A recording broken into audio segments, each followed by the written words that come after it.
la gestion quantitative et le questionnement autour des volumes à redistribuer aux différents usages dans le respect des milieux.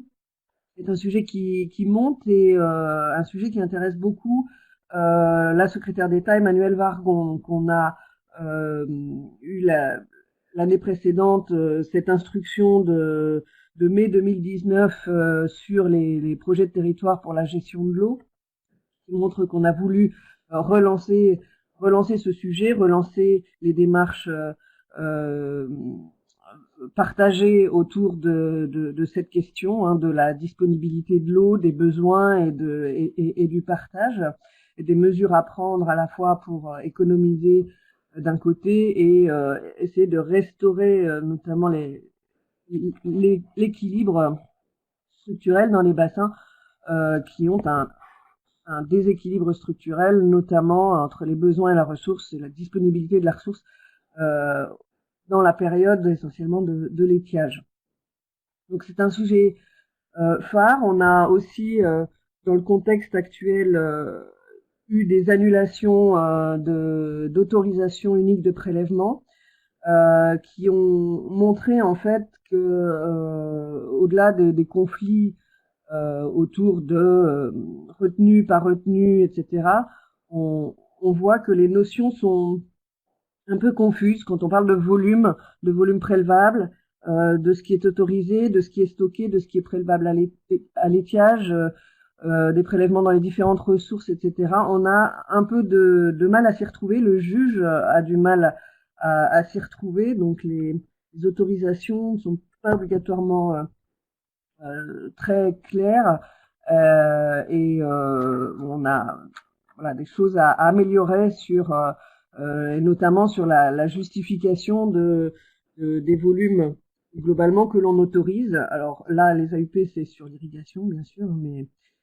ça rejoint en tout cas le travail de détermination ou d'évaluation des volumes disponibles dans un bassin versant.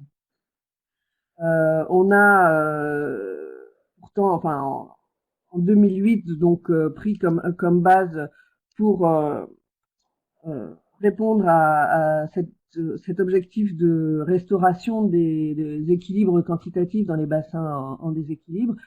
On a inventé un peu cette notion de volume prélevable et on a lancé l'idée de la nécessité de faire des études d'évaluation des volumes prélevables.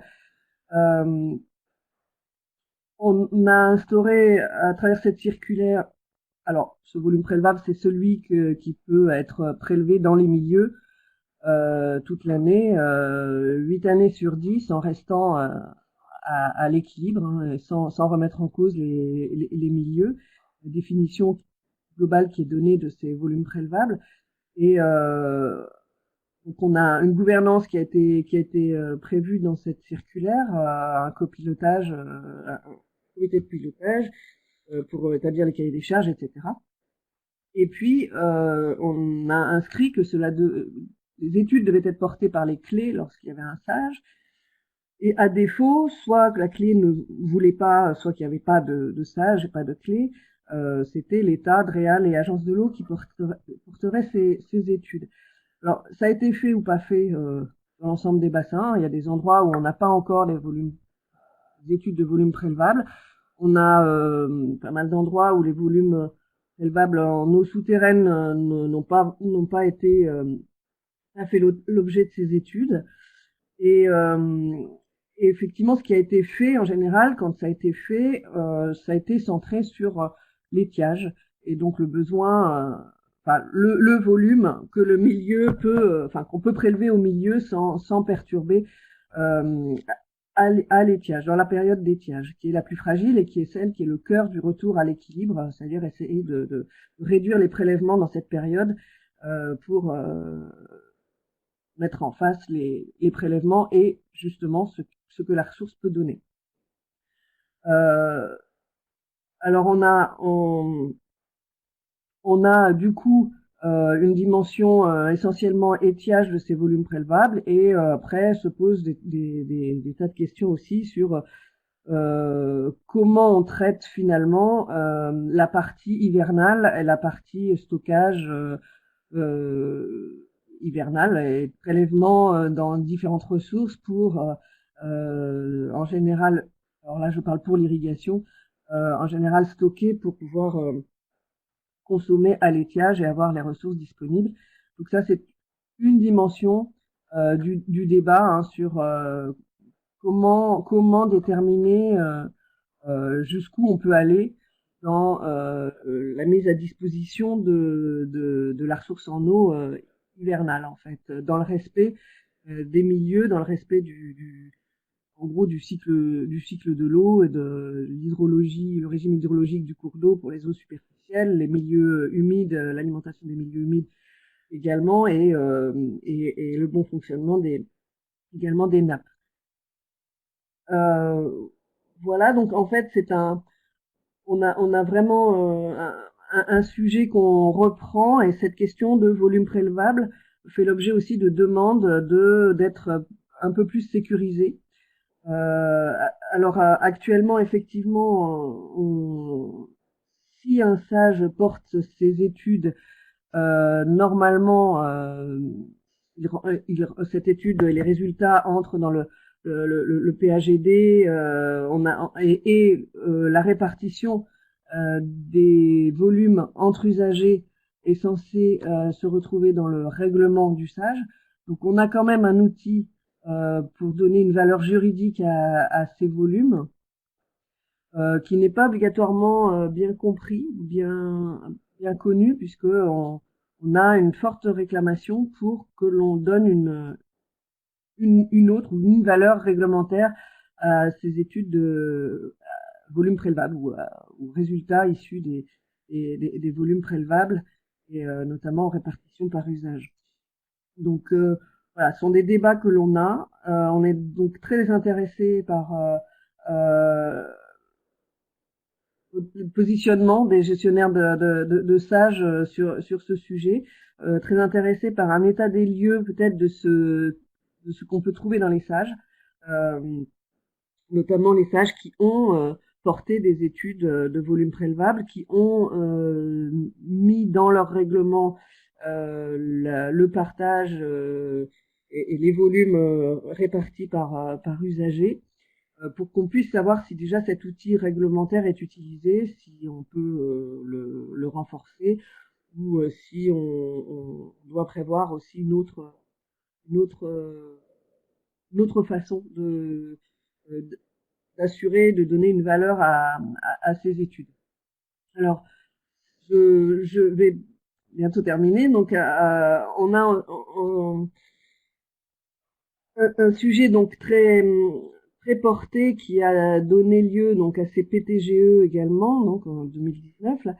Et évidemment, on a prévu dans cette instruction l'articulation entre PTGE et SAGE. On voit qu'on a toujours inventé des outils un peu à côté des sages et à chaque fois on se dit il faudrait les raccrocher aux sages parce que finalement c'est le rôle des sages de faire ça.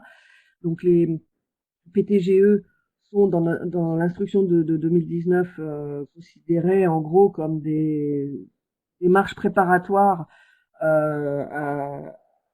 à ce que pourrait faire un sage. Donc il est prévu que les sages reprennent le plan d'action et les résultats d'un PTGE, soit que aussi les PTGE tiennent compte des sages. Ça dépend du calendrier, des dates entre renouvellement de sages et on a des périmètres qui sont différents. Hein. On peut avoir plusieurs PTGE sur un même territoire de sages et on peut avoir un PTGE qui va couvrir plusieurs sages. Donc, on a aussi prévu un peu les comités inter-sages, etc., pour prévoir la coordination dans ces cas-là. Donc, c'est vrai que ça peut paraître un petit peu compliqué. On a aussi une demande maintenant qui revient sans arrêt, c'est de donner une valeur juridique, réglementaire au PTGE. Donc pour le moment, c'est toujours opposé enfin pour le moment, on s'oppose à cette idée puisque on considère que les PTGE sont une démarche et que on ne tient pas à ajouter au millefeuille de la gestion de l'eau sur le territoire un autre outil réglementaire. Le seul outil réglementaire étant là le SAGE justement. Donc voilà, c'est aussi intéressant de, de parler de ce sujet et du coup de bien voir comment les sages peuvent vraiment s'occuper de ces études de volume qui sont quand même point clé de la bonne gestion quantitative du bassin en déséquilibre. Voilà, donc on a globalement une réforme réglementaire qui est prévue, qui porterait à la fois sur ces notions de volume prélevable, à la fois sur des dispositions relatives au contenu des autorisations uniques de prélèvement, peut-être à l'amélioration du fonctionnement des OUGC. On a des éléments sur l'anticipation de la sécheresse, etc. Donc voilà, comme information, je peux vous dire on lance un chantier de réforme réglementaire sur l'ensemble des sujets de gestion quantitative et que les volumes, la détermination des volumes est un sujet et notamment la validation un peu juridique de ces volumes, c'est un sujet de cette réforme. Alors on n'est pas encore un projet décrit, mais on a un groupe de travail qui a été instauré et qui va nous aider à décortiquer un petit peu le contenu de cette réforme et à le préciser avec comme ambition de commencer à écrire le texte à l'automne. Voilà. Je pense je peux laisser la parole à Audrey. Oui, merci Claire-Cécile. Je prends juste la suite, mais très rapidement, parce que Claire-Cécile a fait une présentation, à mon sens, très complète du lien entre SAGE et études de volume prélevable. Moi, du coup, je suis en charge du pilotage de la politique des SAGE à la DEB, et je voulais juste rappeler quelques ressources utiles, et puis surtout vous parler des journées techniques SAGE qu'on organise en septembre prochain. Ok, donc je disais juste en fait que cette slide rappelle les quelques ressources et les textes dont Claire Cécile a parlé précédemment. Donc l'instruction de 2008 sur les études de volume prélevable, l'instruction sur les PTGE, donc la nouvelle du 7 mai 2019. Donc je vous invite à vous reporter à l'annexe numéro 3 qui établit justement le lien entre les PTGE et les autres outils de la gestion de l'eau. Donc notamment les SDAGE, donc avec leurs orientations fondamentales, mais également les SAGE, que ce soit au niveau des PAGD, mais également des règlements qui permettent de répartir justement les volumes entre les différents usages. Et puis je vous invite également à aller consulter le guide national sur les SAGE qu'on a actualisé en 2019. Donc vous avez également le lien, notamment donc le chapitre 9 qui établit également donc le lien entre SAGE et gestion quantitative de la ressource. Donc justement avec toutes les questions de gouvernance, les questions d'autorisation de prélèvement, notamment également le lien avec les OUGC qui sont représentés en clé. Voilà. Donc il y a diverses questions qui sont abordées, également la question du changement climatique. Voilà, vous avez les ressources qui sont ici citées. Et puis moi, je voulais juste insister sur les chantiers 2020 au niveau national sur les SAGE, puisque on va être bien occupé toute l'année 2020 et également en 2021 sur ces questions-là. Donc notamment le rendez-vous des journées techniques des 21 et 22 septembre 2020, donc vont arriver très prochainement. Donc qui portent essentiellement sur l'eau et l'aménagement du territoire. Hein, ça va être notre problématique majeure. Donc le titre de l'événement, c'est les sages l'eau au cœur des territoires, donc ce qui montre bien que on va essayer de repenser finalement la gestion de l'eau sur un territoire, et donc au travers effectivement de 4 séquences thématiques identifiées, donc notamment les sages et la gestion quantitative, les usages et la prospective territoriale, sages et gestion des eaux pluviales, les sages et les zones humides et la résilience des territoires, et puis les sages et la préservation de la ressource en eau potable. Donc là, vous avez un peu en exclusivité finalement les thèmes qui sont ressortis et qui apparaîtront dans le pré-programme. Je voulais voilà simplement insister là-dessus puisque toute une séquence sera dédiée à la gestion quantitative et dans la mesure où on est en train d'élaborer de notre côté le pré-programme, alors toutes nos excuses parce que cette année avec la crise du Covid, ça a pris un peu de retard. C'est pour ça que les inscriptions ne sont toujours pas ouvertes. Mais voilà, nous on est en train de finaliser le pré-programme, donc on lancera juste en fin de webconférence un petit questionnaire qui vous invitera à nous indiquer justement sur quels axes de travail vous souhaitez travailler justement et quels axes vous souhaitez approfondir lors de ces journées techniques, puisque quand on dit gestion quantitative, c'est vraiment déjà très large. Donc on peut à la fois parler justement des études de volume prélevable ou bien on peut parler de l'articulation entre SAGE et PTGE au niveau national, ou encore de la gouvernance locale en matière de gestion quantitative. Je sais qu'il y a beaucoup de questions qui se posent là-dessus. Donc voilà, le petit questionnaire, je vous invite à le remplir en fin de webconférence. Ça nous permettra de mieux cibler vos questions et donc de mieux préparer l'atelier qui portera sur cette thématique. Voilà, et puis sur l'année 2020, on aura également de grands chantiers qui vont se faire, donc notamment l'étude évaluative sur les sages, une étude évaluative de politique publique vraiment, qui vous associera au plus près vraiment, parce qu'il y aura toute une enquête qui durera 5 à 6 mois avec les acteurs du territoire, des ateliers de travail au niveau local, etc. Donc on vous recontactera dès que le calendrier sera fait avec le prestataire. Et puis également le chantier sur la base de données nationale sur les règles de SAGE, qui permettra justement d'avoir un répertoire national de toutes les règles qui existent, et notamment les règles de gestion quantitative et les règles sur les volumes prélevables, ce qui nous permettra d'avoir notamment une vision nationale et un comparatif de ce qui se fait entre les bassins sur ces questions-là.